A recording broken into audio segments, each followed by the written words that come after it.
I mean, traditionally, the people would find a teacher who was somebody who had done that journey and was in a position to help that person on their path. And those traditionally they were the scholars who acted according to their knowledge. They had tahqiq, the muhaqqiqun. So in these latter days that we're in, I mean, by the 9th century already, scholars were bemoaning the fact that these people didn't really exist anymore. Ahmed Zarruq called it al-kibrit al-ahmar, is sometimes what is called the red sulfur, which was the alchemist's material that transmutes lead into gold. In other words, your toxic soul, that person would help you. They were a spiritual alchemist who would help you transmute your soul from a toxic state to a purified state. Ahmed Zarruq says, وَهُوَ مَعْدُوم. These people. So the best thing is just to find good teachers that are humble and have learned, hopefully in chains as well. It's not an absolute requisite. Imam Suyuti mentions that. As long as they're qualified to be teaching, and then the signs are pretty clear. They should follow one of the rightly guided schools, and then not have any bid'ah. Now, who determines what that is? Well, hopefully it's the schools that do that. So part of the problem now is that we have, there's been a breakdown of all these things. So we're in a time of what they call anomie in sociology. And it's just a time where things have broken down. And so it's very difficult for people. And a lot of people are grappling. But in these latter days, the Prophet ﷺ said that there would be a lot of leniency.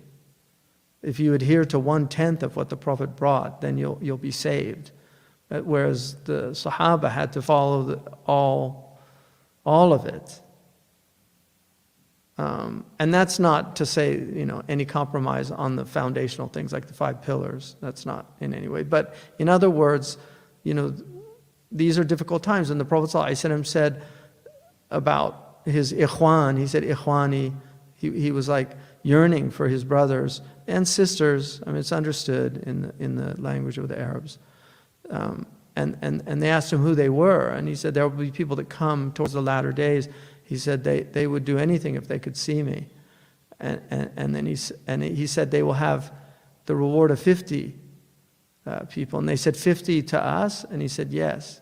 And he said, how is, they couldn't understand. They said, how is that? And he said, لَكُمْ أَعْوَانٌ عَلَى الْخَيْرِ وَلَيْسَ لَهُمْ أَعْوَانٌ. You have lots of helpers. In other words, the whole society is facilitating. Like when I lived in West Africa, everybody prayed tahajjud. It was just normal.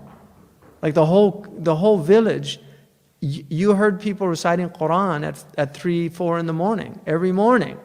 So to grow up in a society like that, it's facilitating for you. But if you're living in a society where everything is distracting you from God, and yet you're doing your best to remain present with God, your reward is going to be, inshallah, it'll be immense.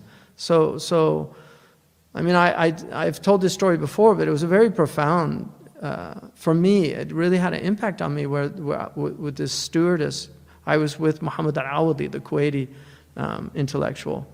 He's a brilliant Kuwaiti man. And we were flying together, and there was a stewardess, and I can't remember how it came up, but he asked her about how she felt about having to serve wine.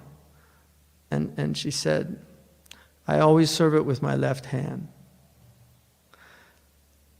I mean, I don't know. Allah's Arhamar Rahimin. She's doing something to recognize this is najasa. And that really had an impact on me. It's just a hard time for people.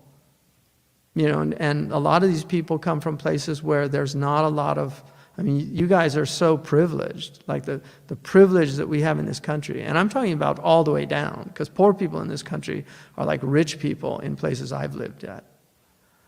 You know, but we're a very spoiled people. Because people, I mean, there's so many people that their lives are dictated by circumstances that are so beyond the pale of what we could imagine in terms of hardship. Because we haven't experienced those things. At least most of us. I mean, Freydun has. Freydun, you know, I mean, he was a refugee of a war. They crossed the border fleeing Afghanistan into Persia. He had to, you know, and he comes from the Mujaddidi family. These were the notables of Afghanistan. They're one of the aristocratic families of Afghanistan, descendants of Ahmed Sirhindi, descendants of Omar Farouk, you know. But they lost everything and had to come, and then they come to America. You know, so there's a lot of people like that in this country that are immigrants, but people that grew up here, they don't know what that's like. You know, you see people, you don't know what they've been through.